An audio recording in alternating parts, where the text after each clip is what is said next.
Kamu pernah nggak sih mikir, kenapa sekarang banyak anak muda bisa viral dari ternak, tapi tetangganya yang sudah puluhan tahun beternak justru jalan di tempat? Ini bukan soal siapa yang lebih lama di kandang, tapi siapa yang lebih paham cara mengubah ternak jadi mesin uang di era baru. Di zaman sekarang ternak itu bukan cuma soal kasih pakan dan nunggu panen, tapi soal strategi, positioning, dan cara main yang beda dari generasi sebelumnya. Yang menarik, banyak peternak muda Gen Z justru melesat bukan karena modal besar, tapi karena mereka ngerti satu hal yang sering diremehkan. Produktivitas bukan soal kerja keras, tapi kerja yang tepat. Mereka tahu kapan harus produksi, kapan harus jual, dan kapan harus cerita ke pasar supaya harga naik tanpa harus nambah jumlah ternak. Ini yang jarang dibahas secara jujur, bahwa di balik kandang sederhana, ada pola pikir bisnis yang diam-diam menghasilkan uang lebih besar dari yang terlihat. Ibaratnya begini, ada yang punya 100 ekor tapi capek ngejar pakan.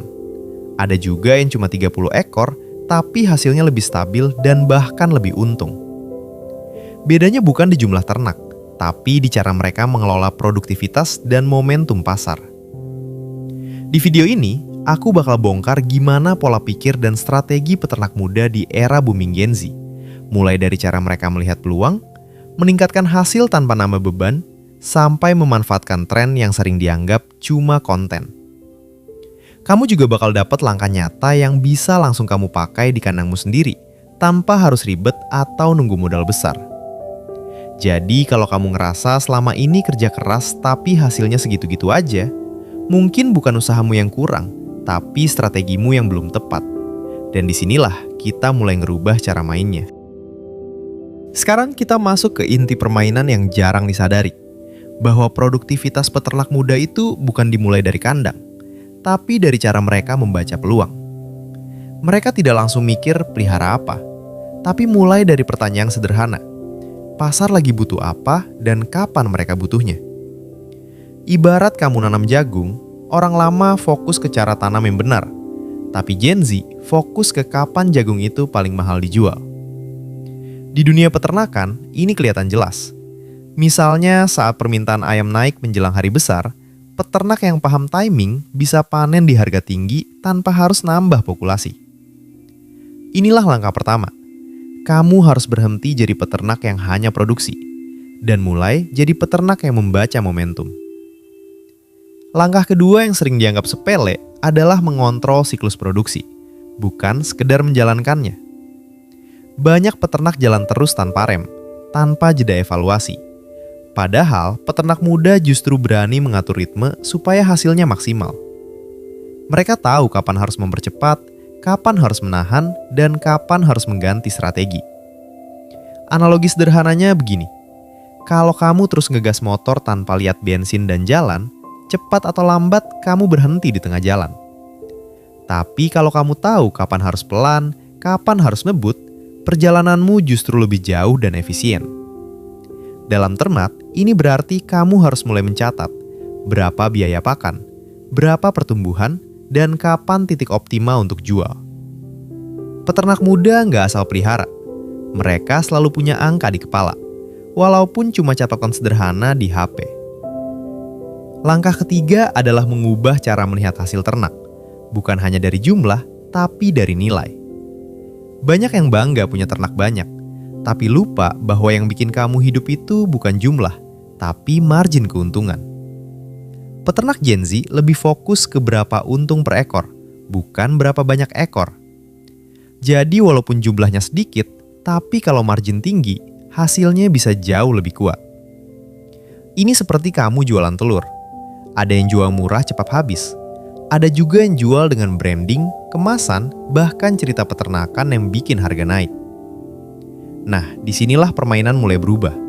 Dari sekedar produksi ke arah positioning. Langkah keempat adalah memanfaatkan tren, sesuatu yang sering diremehkan oleh peternak konvensional. Banyak yang bilang tren itu cuma buat konten. Padahal di tangan yang tepat, tren bisa jadi pengungkit penjualan. Contohnya tren hidup sehat, organik, atau peternakan alami, ini bukan sekedar gaya, tapi peluang harga yang lebih tinggi. Peternak muda cepat menangkap ini dan mengemas produknya sesuai cerita yang sedang dicari pasar. Mereka tidak hanya menjual ayam atau kambing, tapi menjual konsep, kepercayaan, dan gaya hidup. Ini yang bikin produk mereka terlihat berbeda, walaupun secara fisik sama. Langkah kelima adalah efisiensi kerja, bukan kerja lebih keras. Banyak yang masih berpikir semakin capek berarti semakin produktif. Padahal kenyataannya tidak selalu begitu. Peternak muda justru mencari cara supaya pekerjaan bisa lebih ringan, tapi hasil tetap naik. Mereka mulai pakai alat sederhana, sistem pakan teratur, bahkan otomatisasi kecil-kecilan. Tujuannya satu, supaya tenaga tidak habis di operasional, tapi bisa dipakai untuk mikir strategi. Karena di era sekarang, yang bikin kamu naik level bukan otot, tapi keputusan.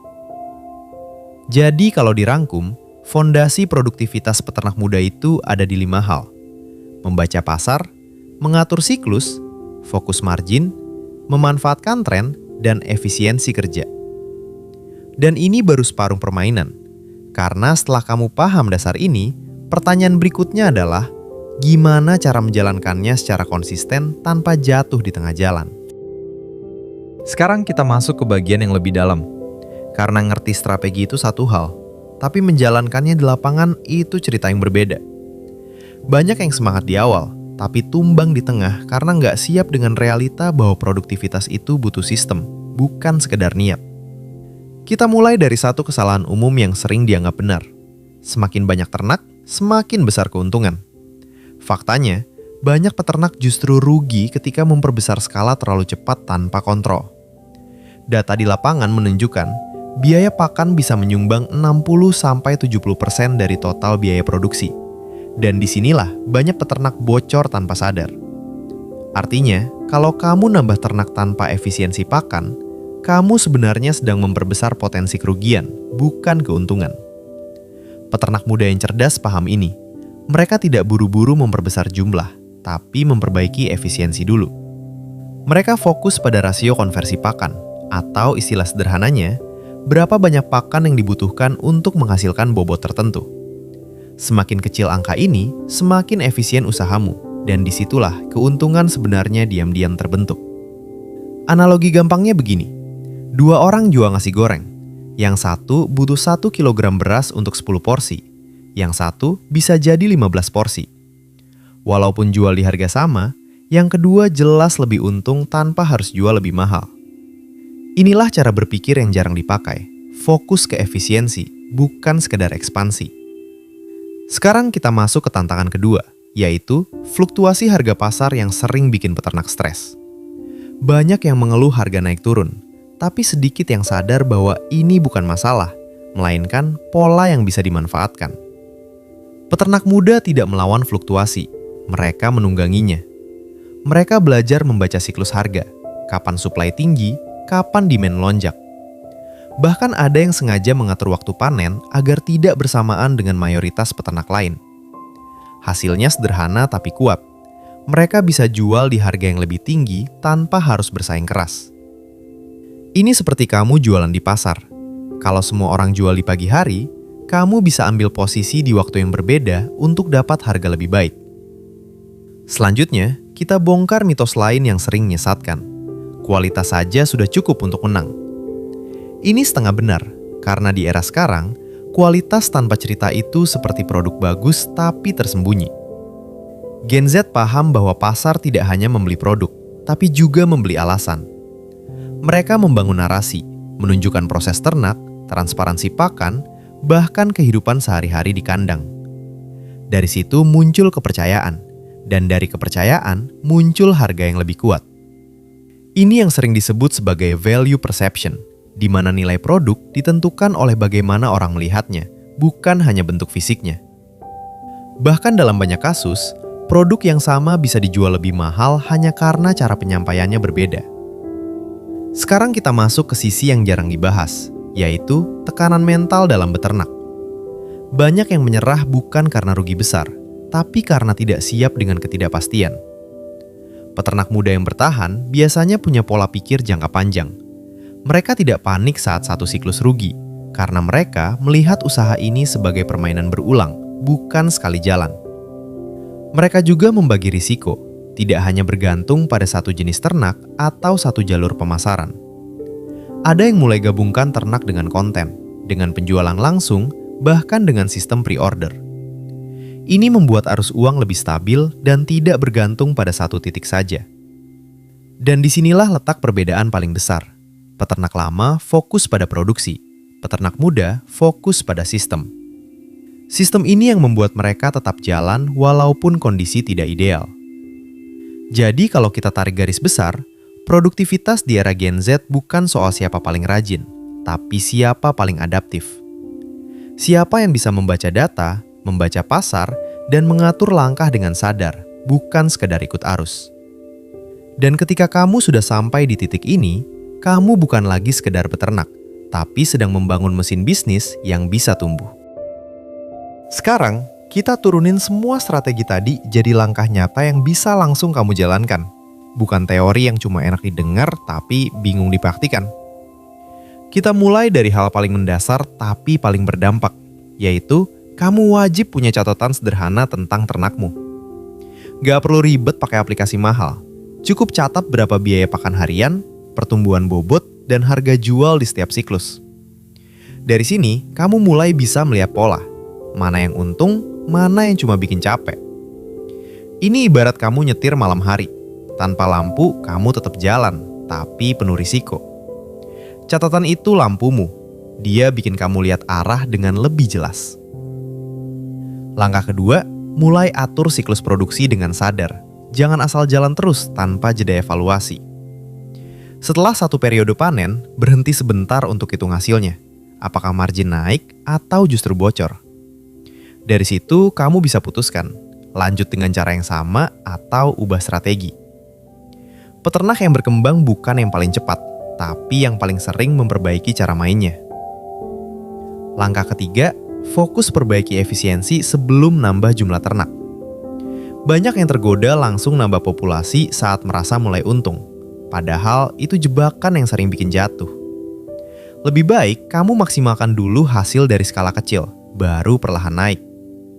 Ini seperti kamu masak, bukan apinya yang harus dibesarkan dulu, tapi resepnya yang harus pas. Langkah keempat, mulai bangun jalur penjualan sendiri. Jangan hanya bergantung pada tengkulak atau pasar umum. Kamu bisa mulai dari lingkaran kecil, tetangga, komunitas, atau bahkan lewat media sosial. Tunjukkan proses ternakmu, ceritakan bagaimana kamu merawatnya, dan bangun kepercayaan dari situ. Semakin dekat kamu dengan pembeli, semakin besar kontrolmu terhadap harga. Langkah kelima, manfaatkan tren tanpa kehilangan arah. Kalau ada tren organik, sehat, atau natural, kamu bisa masuk. Tapi pastikan memang bisa kamu jalankan dengan konsisten. Jangan hanya ikut tren di awal tapi tidak kuat di belakang. Karena di dunia ini, kepercayaan itu dibangun lama, tapi hancur sangat cepat. Sekarang kita bahas soal hambatan, karena di lapangan tidak semuanya berjalan mulus. Salah satu tantangan terbesar adalah rasa ragu saat hasil belum terlihat cepat. Banyak yang berhenti di tengah karena merasa tidak ada perubahan. Padahal yang mereka butuhkan bukan berhenti, tapi evaluasi dan penyesuaian. Hambatan kedua adalah kebiasaan lama yang sulit diubah. Lingkungan sekitar sering bilang, dari dulu juga begini, dan tanpa sadar kamu ikut pola itu. Disinilah kamu harus punya keberanian untuk berbeda, walaupun awalnya terasa aneh. Hambatan ketiga adalah keterbatasan modal. Tapi ingat, strategi ini memang dirancang supaya kamu tidak bergantung pada modal besar di awal. Fokusnya adalah memaksimalkan yang sudah kamu punya, bukan menunggu yang belum ada. Kalau kamu konsisten menjalankan langkah-langkah ini, yang berubah bukan cuma hasil ternakmu. Cara kamu melihat uang, cara kamu mengambil keputusan, bahkan cara kamu menghadapi masalah juga ikut berubah. Dari yang awalnya bingung dan reaktif, jadi lebih tenang dan terarah.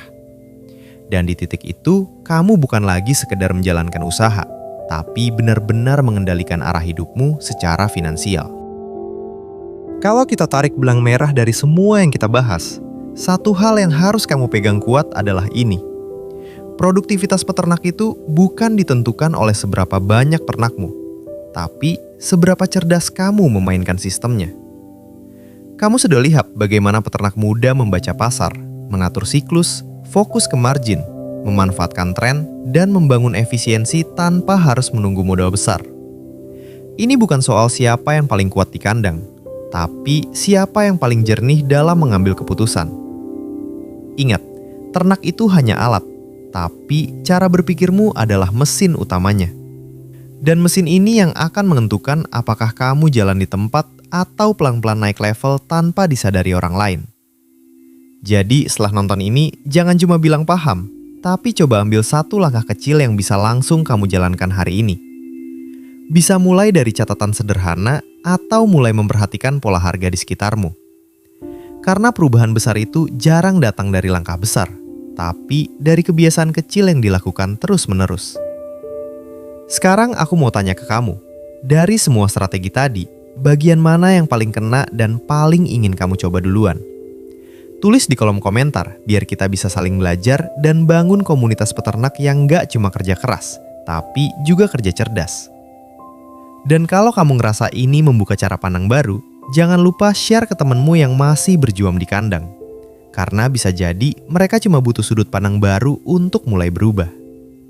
Karena pada akhirnya, masa depan ekonomi kamu bukan ditentukan oleh keadaan, tapi oleh keputusan yang kamu ambil mulai hari ini.